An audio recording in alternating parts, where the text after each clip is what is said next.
Satguru Maharaj ki Jai, Sacha Darbar ki Jai. Thank you for joining us today for today's spiritual discourse. Soon, all around the world, people will be celebrating the Festival of Holi. The Festival of Holi recognizes the triumph of good over evil, light over darkness, virtue over vice. At the center of the festival is the life of a saintly child, Prahlad, who, being born to a king, refused to bow to his request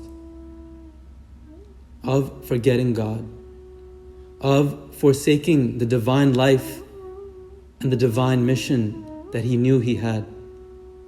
When Prahlad's mother was pregnant with him, she listened to a discourse. In this discourse, the virtues of God, the benefits of devotion, of love for God, of meditation were espoused.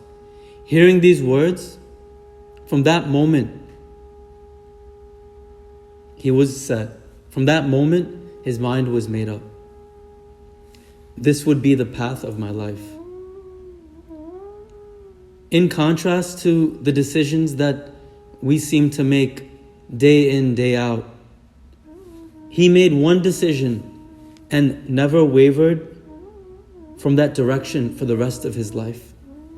Faced with punishment, faced with ridicule, faced with death, he did not waver.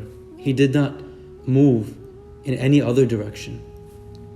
He decided once, this is what I will do with my life. And he continued to do that no matter what came across his path. You may have heard the story of his life. When he was young, his father sent him to teachers to learn. In his father's kingdom, there was no talk of God. His father was so powerful that he told all his subjects that they must worship him. He was undefeated in battle and reigned as king over all the lands. The teachers, just like in today's age, taught what they were told, but Prahlad's mind and his soul were engrossed in the thought of God, with the direct perception of God. After learning from his teachers from some time, Prahlad goes to his father, and as a way of testing what he had learned, his father asks him, "Son, tell me, what is it that you find good?" Expecting to hear his own praises from his son's mouth. Instead, what does his son say? He says, "Father, only that is good, which leads one to recognize the futility of attachment to this body, the futility of attachment to me and mine, to I and mine. One's body, one's relatives, one's near and dear ones. What are they in the face of God? So that is good, which allows one to relinquish himself of all attachments." Hearing this, his father was upset. He asked his teachers, "What did you teach my son?" They said, "We did not teach him this." He asked his son, "Who taught you this?" And he goes on to tell him, "Father, any teaching which comes from without has no value to me. The wisdom of the soul, the wisdom of God is innate in every heart. In every human heart, God's wisdom resides. And wherever there is purity, it will naturally shine forth. So This teaching has come to me from the innate purity of my own soul. God has revealed it to me. In our lives, we see that the things that our minds come up with are not like Prahlad. Why? Because the inner light of wisdom, the inner light of God is clouded. The ash, the dirt of thinking about this world, striving for more, desiring for more, clouds that light. Which is why when Prahlad's father first asked him, what is good? He said, whatever it is that relinquishes the attachment for this body. Because the Buddha very wisely said, what is it? What is it that necessitates rebirth? What is it that necessitates suffering? There is one thing only, which is at the root, desire. It is the knot of desire that necessitates constant birth, death. When we die, whatever are our desires, whatever it is that we want, leads us on to the next life. Again we're born. Again death comes. We live a life in between. Our desires grow. In this way, a constant cycle is manifested that we can never break out of. This cycle continues until the point that desire is extinguished.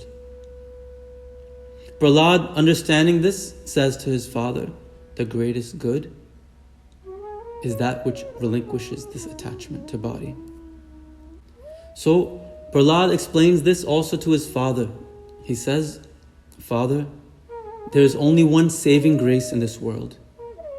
That is, hearing the words of an enlightened master and receiving the blessings to recognize, to realize the light of truth within yourself.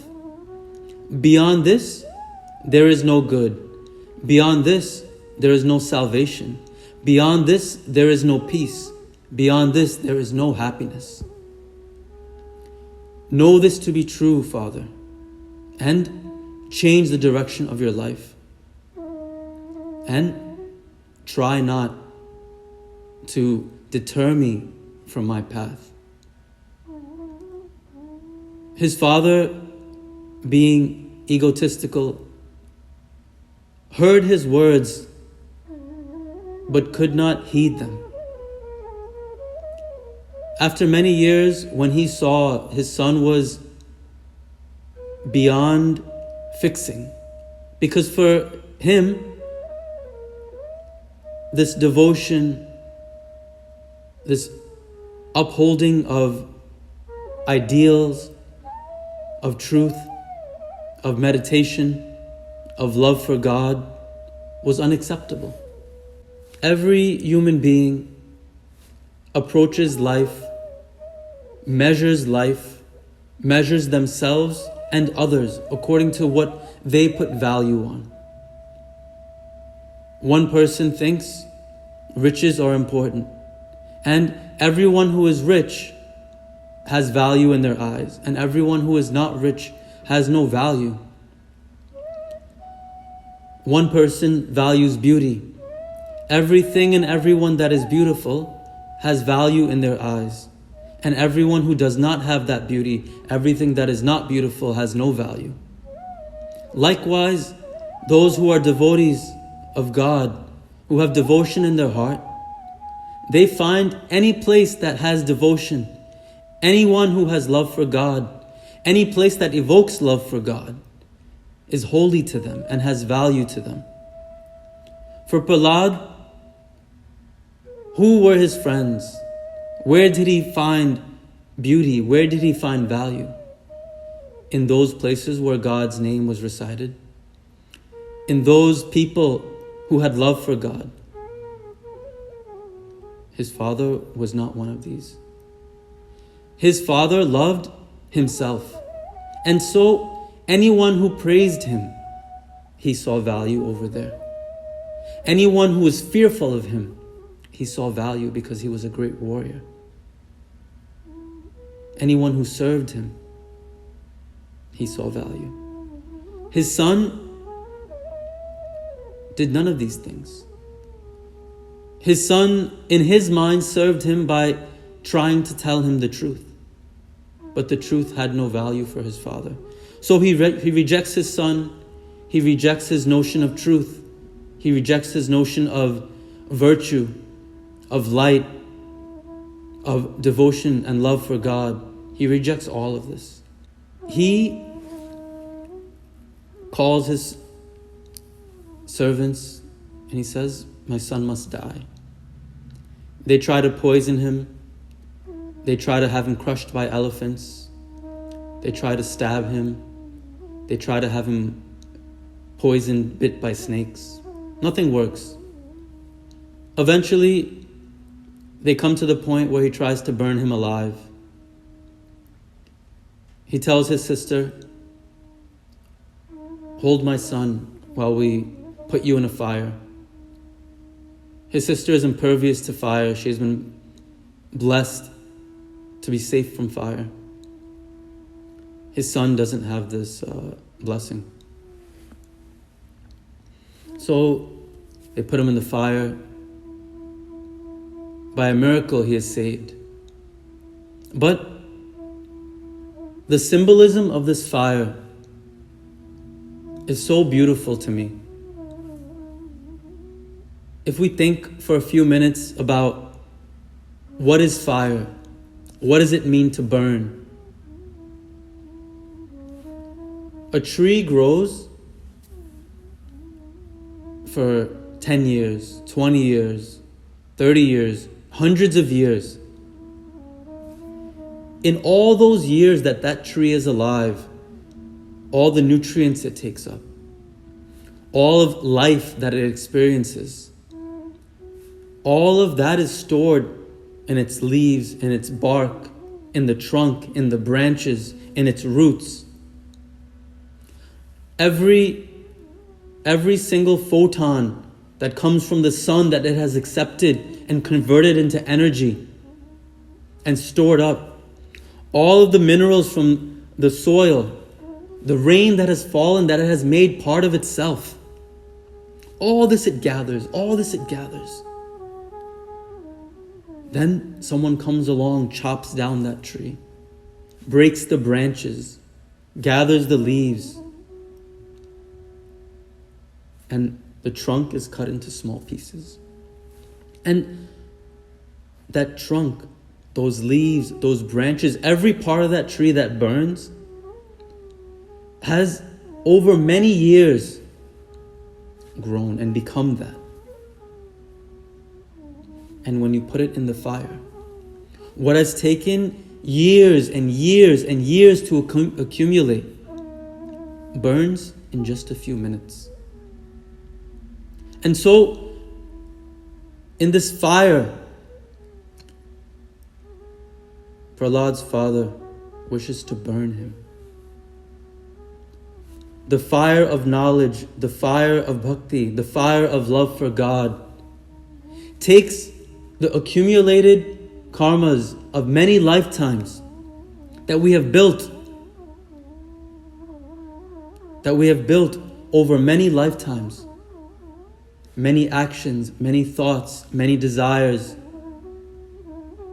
great actions, terrible actions, great thoughts, terrible thoughts. All of this comes together and forms the firewood for the sacrifice of fire. In the fire of knowledge, we place our life, the accumulation of our life. And in that fire, it is burned away. And all that accumulation, what happens in that fire? That the wood, the material of life, is separated. All that is divine in our actions turns to fire. And all that is material in our actions turns to ash.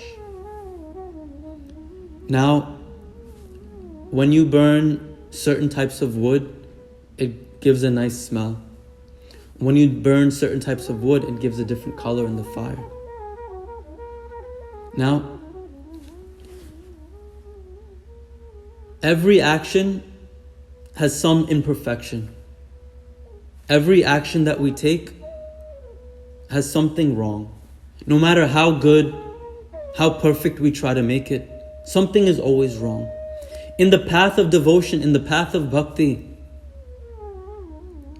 as we meditate, as we serve, everything that we do,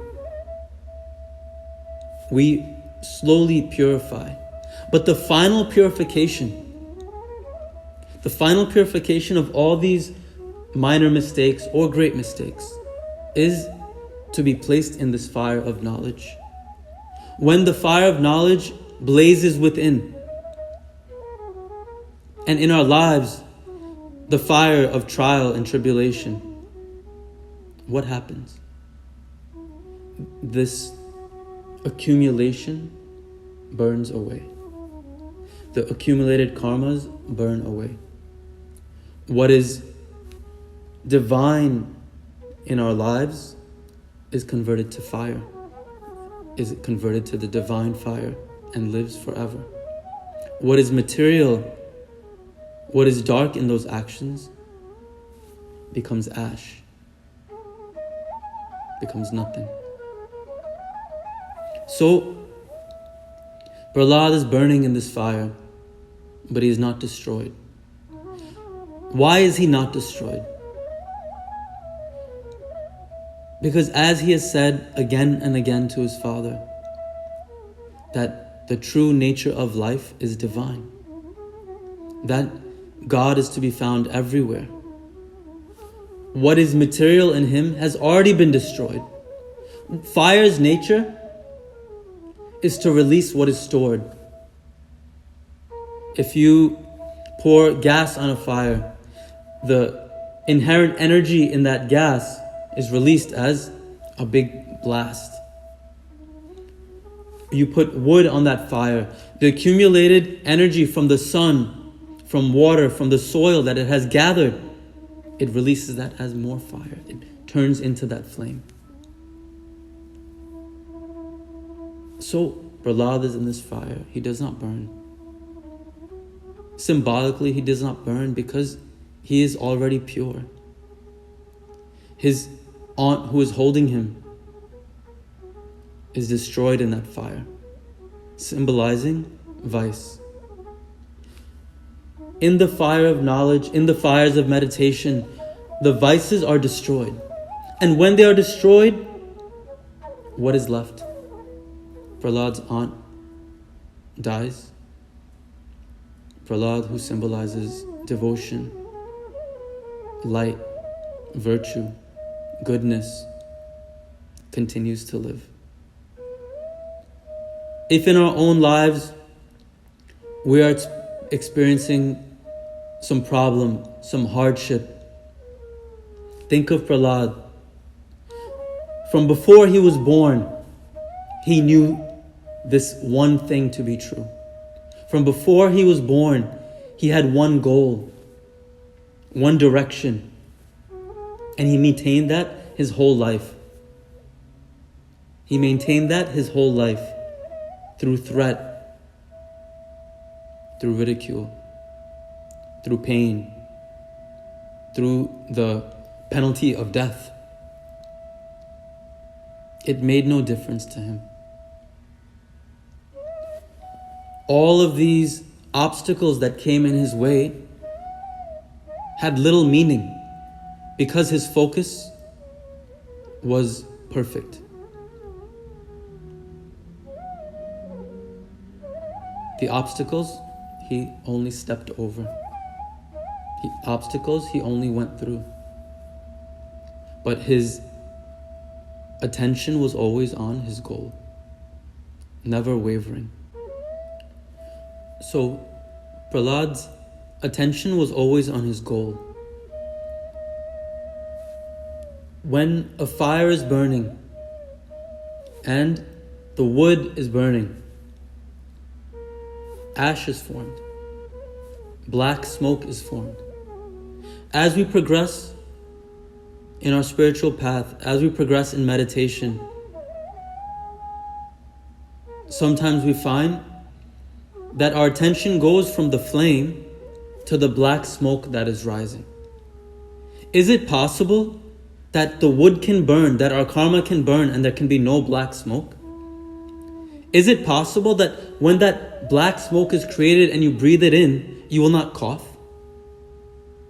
Is it possible that without destroying that material nature that we can ascend to a higher and more spiritual life? No. But when we see those things, when we experience those things, the blackness of the smoke, that these things in our life are reduced to ash, the things that we held dear, because when this tree grows, of course, the parts of that tree are dear to the tree. When our life grows, when we create our life, of course those things are dear to us. But in the quest for the divine life, in the quest for purity, in the quest for love and devotion, in the quest for perfection, all that must be burned to ash. And only light can remain. On this day of Holi, in the celebration of Holi, let us remember Prahlad's example, his life, his one-pointedness, his great love and devotion. Let us bring those qualities into our own lives the best we can. Think of your life and think of Prahlad's life. When we look at the decisions we have made, think that if Prahlad was in my situation, what would he do? Think, if I am meditating, how would Prahlad meditate? How would he pray? When we look to the saints, when we look to those who have accomplished so much, who have so much love, who have so much devotion, we can find in every direction on this earth, if you look, you can find an example of the worst kind of behavior. And if we want to emulate that, we can. But if our goal is divinity, if our goal is purity, then we must look to those who have realized those divine qualities, who have brought this great love for God in their hearts, and who have accomplished something on this path. When Prahlad was asked by his father, "Where did you learn this?" he said, "It is innate." But he also said that without spiritual discourse, without satsang, all hope is lost. Because this is the initial spark that allows us, helps us to turn within and recognize the innate divinity within ourselves. Prahlad's father eventually was destroyed. In the face of divinity, all darkness is only temporary. All vice is only temporary. In the end, there is nothing but God. In the end, there is nothing but virtue. In the end, there is nothing but light. In the end, there is nothing but the infinite ocean of God. Prahlad understood this. He knew that enlightenment, love for God, is the eventual end of all souls. And so he never hesitated sharing with his friends. He never hesitated proclaiming the truth that he knew. Because the end of every soul is in this path. The end of every life is the ultimate realization of our inherent divinity. If we never forget this and we keep it ever before us, we will never fail to reach the goal. So continue meditating, continue following on the spiritual journey to reach your destination, to reach your goal. Thank you.